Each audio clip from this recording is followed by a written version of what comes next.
Welcome to Known Profits. Each episode, we sit down with inspiring guests from nonprofits to share their journeys and the impactful work they're doing. We hope their stories resonate with you, sparking inspiration and excitement to get involved with a cause that speaks to you. On today's podcast, we talked to Wendy Falb at the Literacy Center of West Michigan. We had a great conversation on the key impacts that literacy has had on families, communities, and the economy. Wendy weaves in powerful stories of folks and the impact literacy has had on their lives. This episode was for me what I hope Known Profits is for our listeners, as I was not familiar with the Literacy Center of West Michigan before we talked to Wendy, and I am very thankful that I now know about what they do and who they serve. If you want to support Known Profits Podcast, you can follow us on Spotify, Apple Podcasts. Follow our socials too on Instagram at Known Profits Pod and on Facebook at Known Profits Podcast.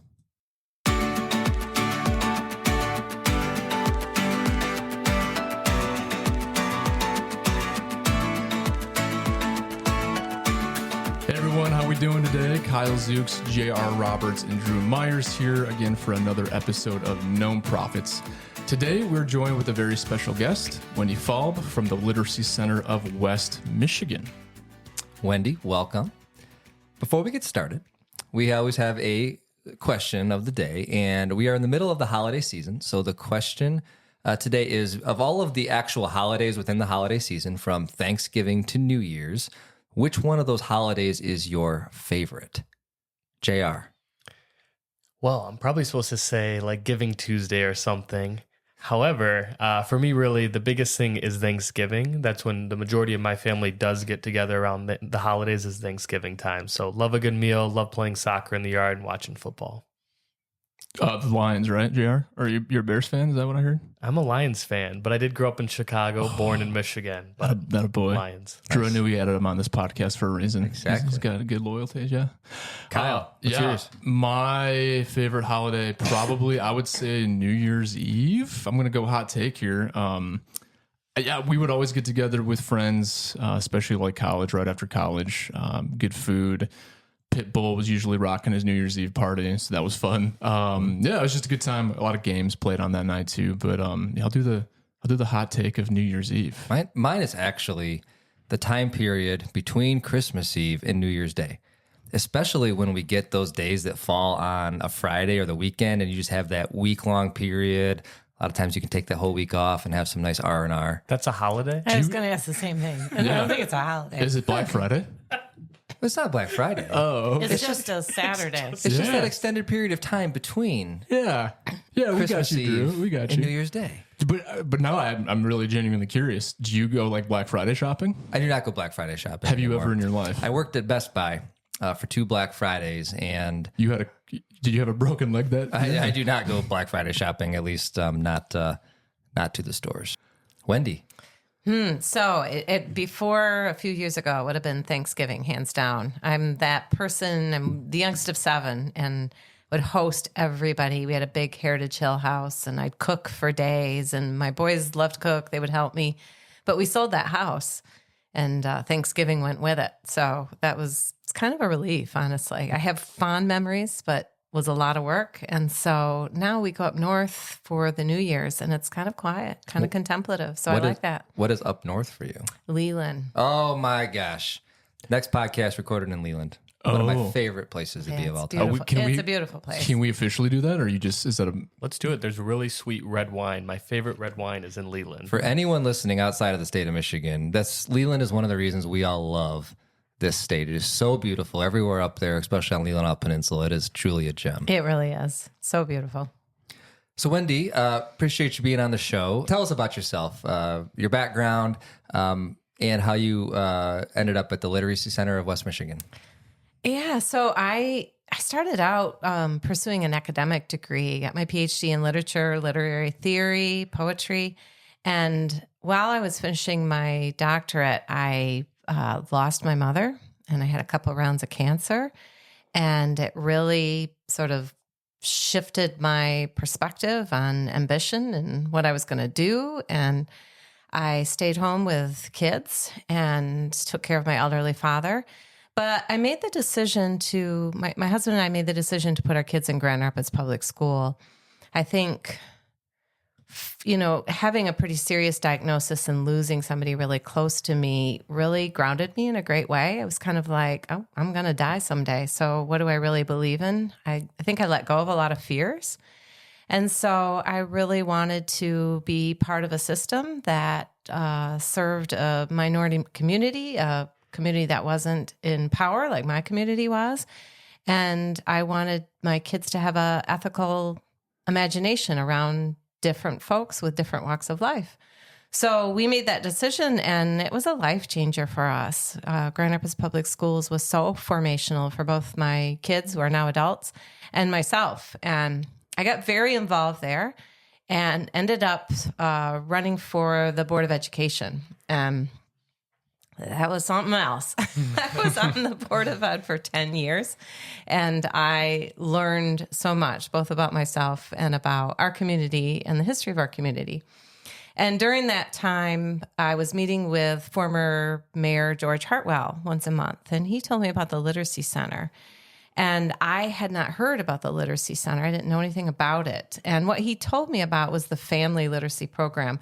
And that really resonated with me because I had spent, years at that point really scanning nationally and locally for intervention and reform efforts to make sure our school system was doing everything it could to ensure more equitable outcomes for all the kids in our community. And I hadn't heard about this 2-generational approach to literacy, to support the parents, to support their literacy, their education, in the context of supporting their kids. And that was so powerful to me. I mean, when Dave and I decided to put our kids in Grand Rapids Public Schools, people thought we were crazy. They were like, oh, you're crazy. The system's broken and all this stuff. And I'm here to tell you, both of my sons got a phenomenal education at Grand Rapids Public Schools, age 3 to high school. I mean, my oldest son's getting his PhD in physics at Columbia. I mean, Grand Rapids Public Schools was fantastic for them.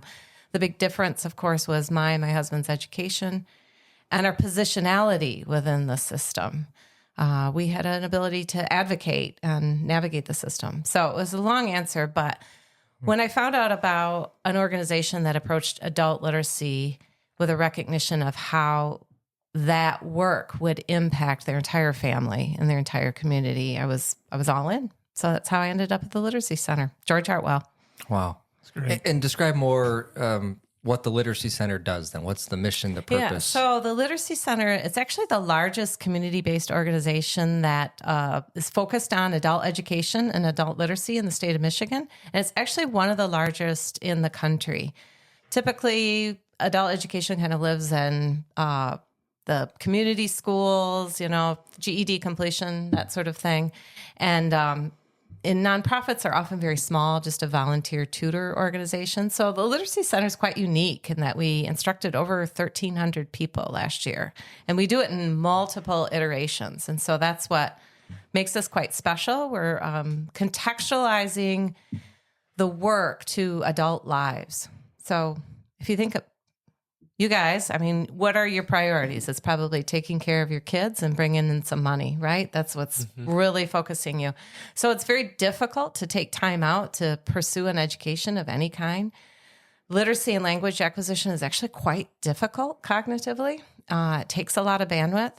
So to expect people to step outside their lives to do that, I think is a pretty high bar. So we really try to design all of our programming to connect with either taking care of your children or your family or for your employment or to improve your employment. So we do it in multiple ways, and we're pretty proud of that work. We're getting a lot of national attention for contextualizing adult education in this way.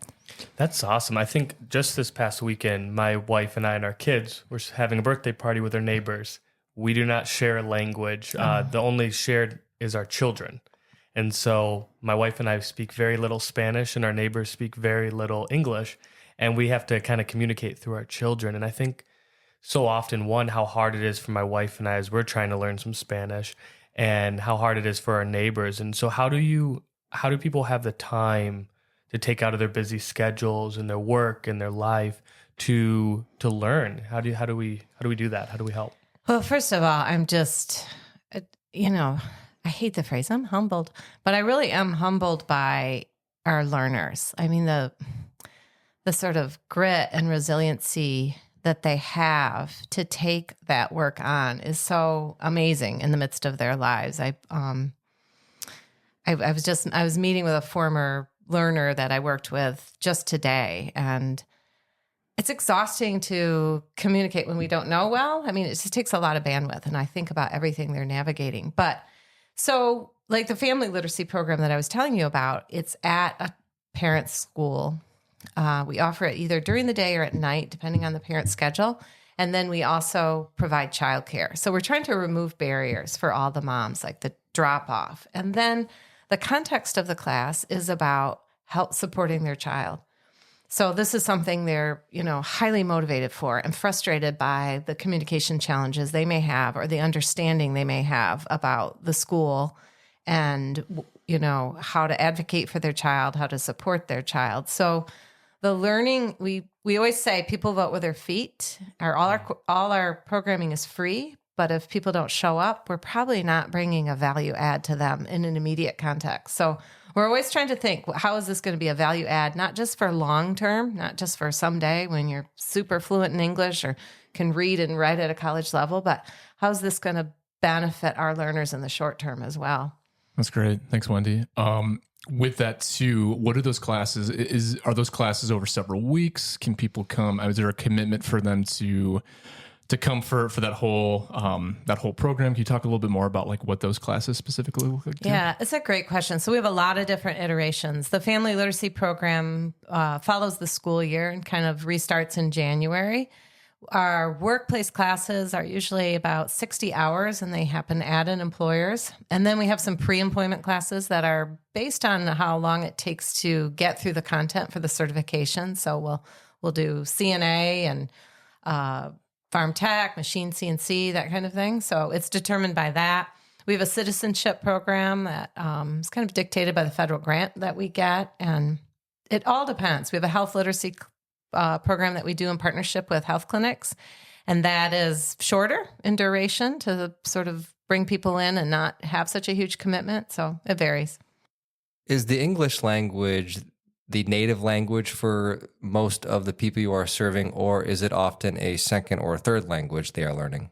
The organization started serving native speakers of English. It was a one-on-one tutoring program, part of a national movement to, if any of us can read or write and help somebody who couldn't read or write, we could eradicate illiteracy or low literacy.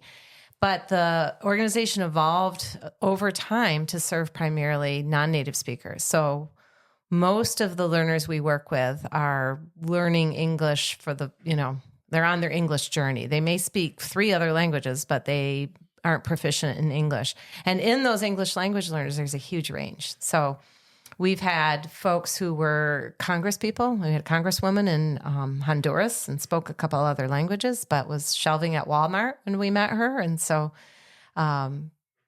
helping her gain in her English, but also in her work skills here. But we also have moms from Central America and Guatemala that have no formal education, even in their own language. So they don't read and write in any language. So there's a huge range within our English language learners.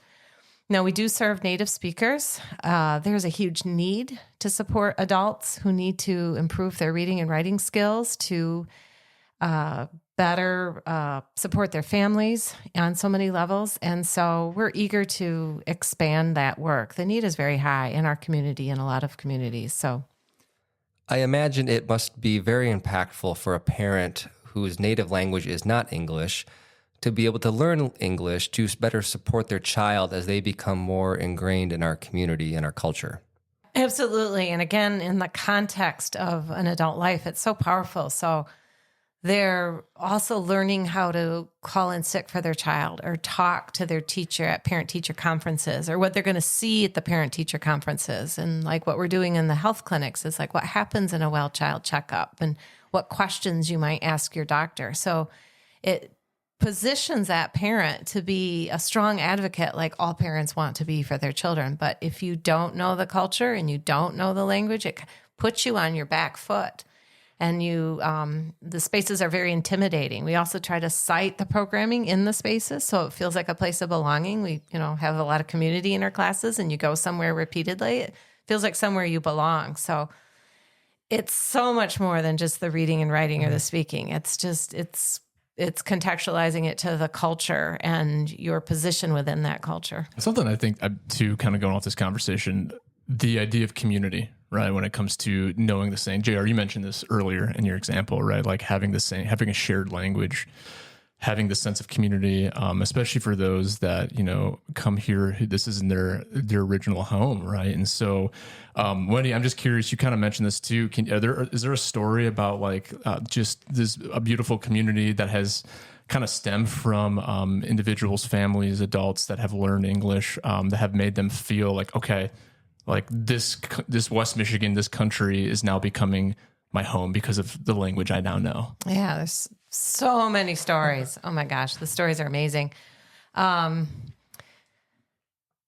one story I was thinking about on the way over was Ruby, who she came here maybe 15 years ago from Mexico and didn't speak English and didn't have a lot of formal education. And she was also in an abusive relationship.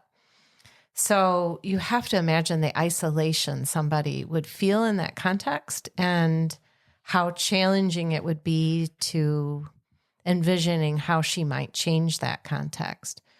And she showed up to our family literacy program. I'm talking a lot about family literacy, but she showed up to our family literacy program, and the community there, it was at her child's school during the day. The community there was so powerful to support her. And she kind of came and went with that program, but has become very strong in her English skills. She's left that partner, and she's become such a powerful advocate for her community and for her school. And she's taught us a lot about her experience of what West Michigan is like, and taught us a lot about what kind of courage it takes to do the work that she's done. But now she's, oh my gosh, she's like vibrant. A lot of folks tell us, I'm not funny in English, and I was really funny back home. And she is so full of life, and she started out so shy and withdrawn, and she's gone to Lansing to advocate for driver's license for all. And I mean, you just wouldn't even believe it's the same person. So I had not known much about your organization before we were about to have you on our show, and I'm just really inspired by all the different ways my mind has just been opened about the importance of literacy. And it seems to me that literacy is more than just the reading and writing, like you said. It's about community. It's about employment opportunity. It's about being a fully participating member of society, which all people want, whether they are originally from here or not. But it's really also about the family, which is the core of all of those other things that we value in society. So really appreciate you sharing those stories about it's more than just the reading and writing. That's the key, but it's more than that. it's the mission we work on is so easy. It's such a no-brainer because there's such an economic case for it too. The chamber, Grand Rapids Chamber, in partner with Samaritas a few years ago, put a report out on the economic contributions of immigrants in West Michigan. And it was, it makes the case times 10.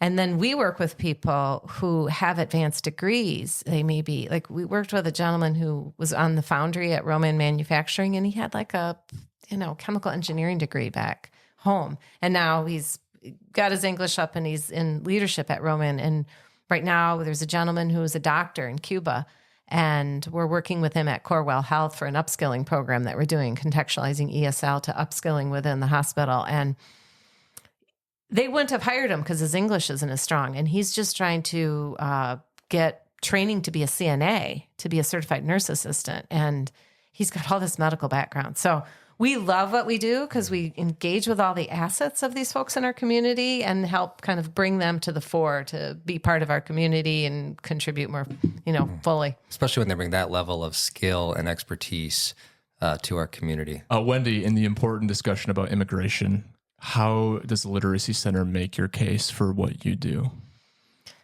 Well, first of all, just adult education and adult literacy, it's not a pet project. It feels like a pretty foundational project for any community. I think a lot of people aren't aware. I mean, most people I know aren't aware at the percentage of folks in their community that do not have reading and writing skills past fourth grade. In Kent County, it's 85,000 people, and it's across the country that's the case. The United States is not leading in that area. But as it relates to the immigrants that we serve specifically, I mentioned earlier about this fantastic report, and it came out nationally, but the Grand Rapids Chamber did this in partnership with one of our refugee resettlement programs. And it was kind of putting the facts out there. It's just like, here, these are the facts. And it was a really powerful report about the economic contributions of immigrants within our community. And within that, it showed all the sectors: agriculture, manufacturing. It also talked about how much, taxes they're paying and how much capital they're building. And it was unanswerable in terms of the value add that immigrants are bringing to the West Michigan community. But it also put out the potential there if we remove some more barriers for folks that were eligible for citizenship. We're working very hard to, we have a really strong immigration program where we teach the English to the test, and we bring in an immigrants advocate organization to help file the N-400. But it was a powerful case. And then if you look nationally, if you ask any employer, what is your long-time concern for growth? A vast majority of them are going to talk about workforce. They're going to talk about the tight labor market and how hard it's been to find talent. There's lots of organizations created around that. We have a big collective impact group, Talent First, that's all about that. And if you look at the birth rates and you look at the boomers retiring, there's a huge question mark about where we're going to find the labor force in our country for continued economic growth. It's a very active conversation in West Michigan. So nationally, that conversation is about the pros of immigration. So we know that in our day-to-day work with the folks we serve. These folks are of value add to our community on multiple levels, including economic levels. So it's very easy to make the case for what we do.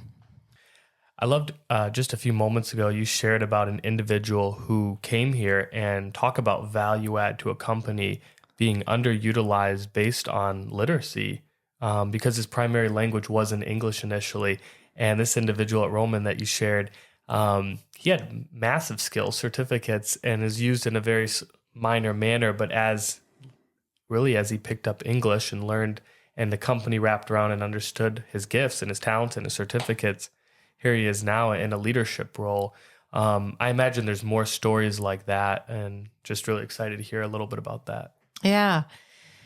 We featured somebody a couple of years ago who came from Afghanistan. So he worked in partnership with the U.S. military, did a lot of translations. He owned multiple businesses, very talented gentleman, and just flew out at the very end with his family and landed in Zeeland and got a job at Hayworth working on the line.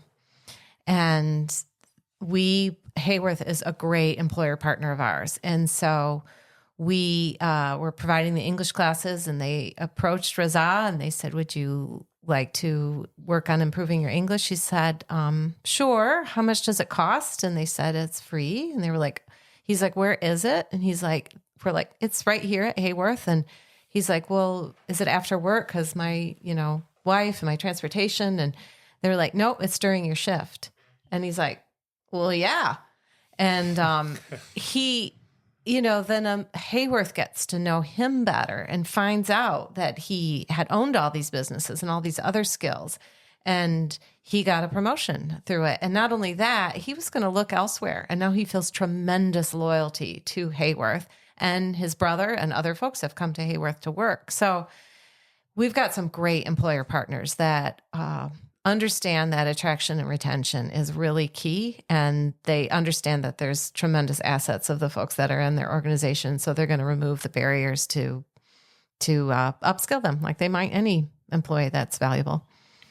What a beautiful story. And I just love how it captures not just the upscaling, but just really the individual too, and the strength of individuals that are learning English and coming here. Now, How do all of us listening right now, how do we get involved? What's the next step we can take to join the Literacy Center? So that's a great question. So our first program that we still have going on is our one-on-one tutoring program. And when I got to the Literacy Center, honestly, I was so immersed in K-12 education, and I knew how important instructional quality was. And I'm like, really? We just grab any Yahoo from the community and give them a little training and put them with somebody? Like, that works? And so I was a little skeptical. We have a lot of professional level teachers in a lot of our programming, but we have this really important tutoring program. And what I learned very quickly from the tutors, we call them literacy coaches now, is that they are learning as much as they're learners. And it's the relationship that forms. You work with somebody for 2 hours a week, once a week. I mean, think about it. Outside of your family and coworkers, you don't spend that kind of time. And you really get to know each other. And our learners are leaders. They know what they want to do. And you're really in a coach role. The Literacy Center provides a curriculum and everything. So you just walk alongside somebody, and it's persistence that's difficult with language acquisition and literacy improvement.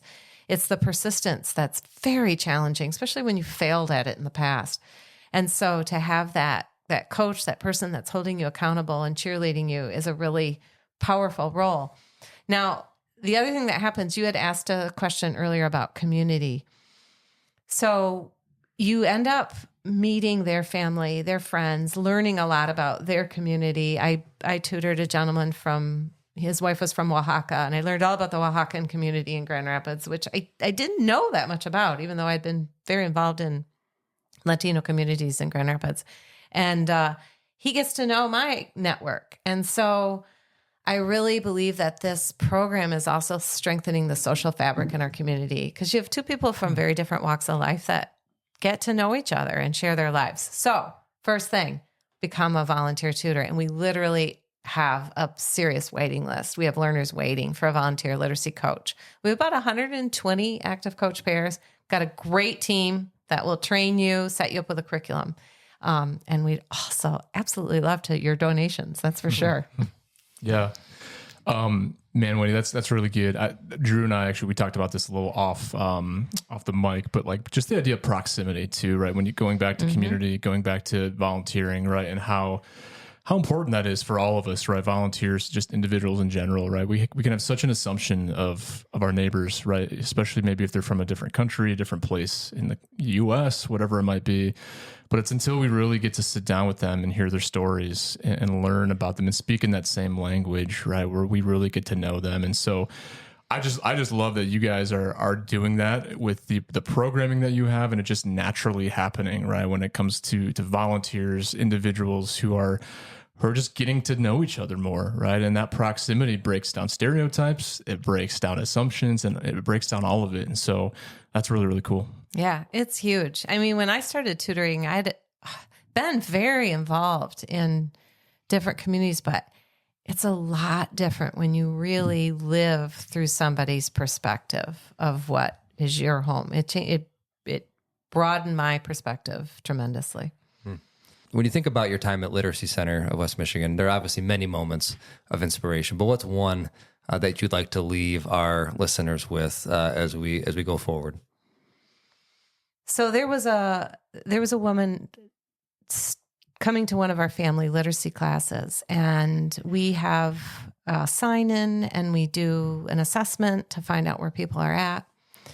And this woman started crying when we asked her to sign in, and our director said to her, what's going on? Why are you crying? And she said, I can't even write my name. I do not know how to read and write, and I shouldn't even be here.